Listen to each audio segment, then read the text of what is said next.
తెల్లవారే వెలుగు రేఖలా పచ్చ పచ్చ పచ్చి మట్టి బొమ్మలా అల్లి బిల్లి వెన్న పాల నురగలా అచ్చ తెలుగు ఇంటి పూల కొమ్మలా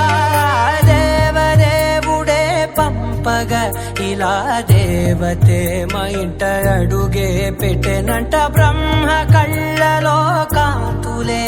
మా అమ్మలా మా కోసం మళ్ళీ లాలి పాడేనంట.